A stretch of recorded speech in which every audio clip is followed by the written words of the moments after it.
À travers cette vidéo, j'aimerais vous mettre en garde car en réalité, il est possible que sans que vous ne vous en rendiez compte, ce soit vous qui mettiez en place votre propre isolement.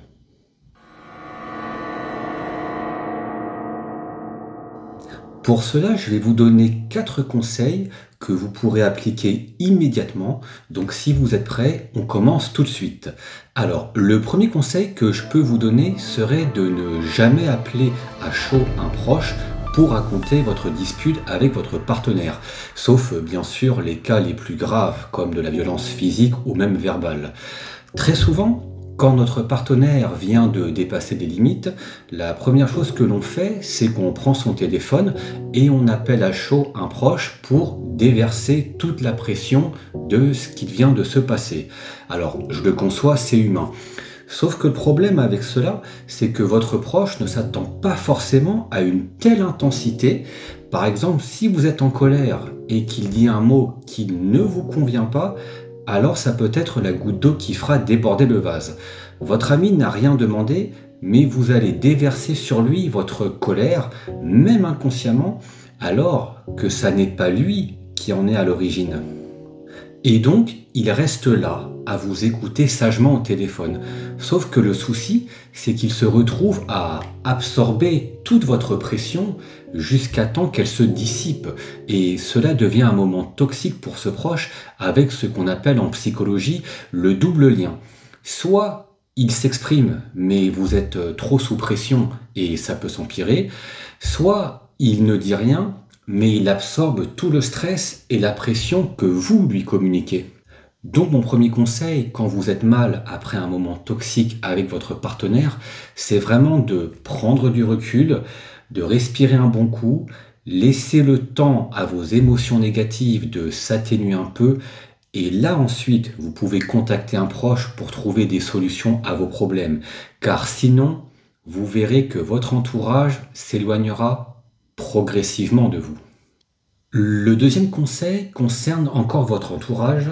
Ne cherchez plus systématiquement leur approbation. Et je vais vous rappeler que vos amis ne sont pas la science infuse, ils peuvent faire des erreurs et qu'ils ont aussi des biais. Je l'ai beaucoup vu dans mon entourage, mais souvent on appelle un ami dans l'attente de confirmation. Donc on place tout espoir en lui et s'il ne répond pas favorablement à votre attente, ça crée une frustration en vous face à cette absence de biais de confirmation.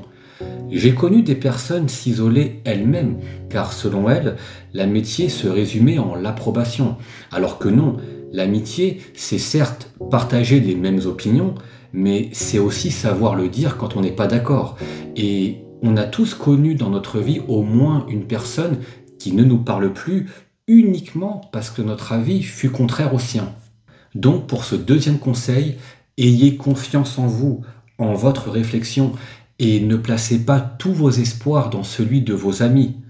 Il vaut mieux se tromper en ayant pris une décision soi-même que de se tromper en écoutant autrui. Mon troisième conseil serait de ne pas contacter votre entourage uniquement pour vous plaindre, mais aussi pour prendre de leurs nouvelles et de leur parler des bons moments avec votre partenaire. Ça, c'est super important. Si vous appelez vos proches uniquement pour parler de vos soucis, beaucoup finiront par s'éloigner de vous. Ils vont légitimement avoir l'impression de n'être là que pour vous écouter, ce qui peut donc provoquer leur éloignement. Personnellement, ça m'est arrivé que l'on m'appelle uniquement pour parler de ses soucis. Alors au début, j'écoute, j'essaie d'aider et c'est normal. Mais quand cela redevient répété encore et uniquement à sens unique, je vous assure qu'on a la sensation de n'être là que pour ça. Et on l'a tous connu, hein, cet ami qui nous appelle uniquement pour se plaindre, puis quand ça va mieux, alors là, on n'a plus de nouvelles. Donc vraiment, ce troisième conseil est tout aussi important. N'attendez pas d'être mal pour contacter vos proches et racontez-leur aussi vos bons moments. Déjà, ça peut vous permettre de relativiser en même temps, mais aussi prendre le temps de savoir comment vont vos proches, c'est leur donner de l'importance, leur faire comprendre que vous n'êtes pas centré que sur vous, mais aussi sur l'amitié avec eux. Si vous ne le faites pas, vous allez créer vous-même votre isolement, car ils finiront par s'éloigner de vous. Mon quatrième et dernier conseil, c'est d'essayer de parler à une personne complètement extérieure à votre relation, même si ça n'est pas forcément facile. Car rappelez-vous, les personnes toxiques, comme les grands manipulateurs et les pervers narcissiques, savent très bien jouer de leur charme, de leur amabilité à leur entourage, mais aussi au vôtre.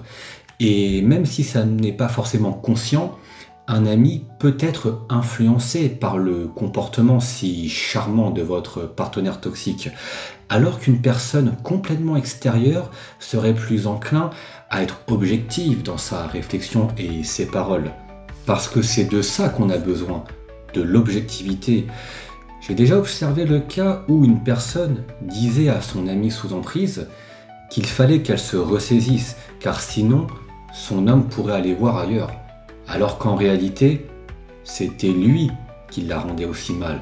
Elle n'en dormait plus, elle entrait dans une profonde dépression, et pourtant, son homme était tellement parfait aux yeux de l'entourage qu'il était inconcevable que le problème vienne de lui. Et double peine, ces amis-là, non seulement ils donnent raison à votre partenaire toxique, mais en plus, ils vont aussi s'éloigner de vous parce qu'ils pensent que c'est vous le problème et que c'est vous qui ne voulez pas vous remettre en question. Et c'est tellement frustrant quand on cherche du réconfort auprès d'un ami qui ne voit pas derrière le masque et qui est sous le charme du manipulateur ou pervers narcissique. Alors qu'un ami extérieur aurait certainement plus de lucidité dans sa réflexion. Voilà, c'était mes 4 conseils à appliquer dès à présent. J'espère qu'ils vous seront utiles. Et si vous connaissez une personne sous emprise d'une relation toxique, partagez-lui cette vidéo. N'hésitez pas dans les commentaires à me dire ce que vous en avez pensé. Je vous dis à très vite dans une prochaine vidéo pour d'autres conseils. C'était Kevin, votre coach anti-relations toxiques. À bientôt.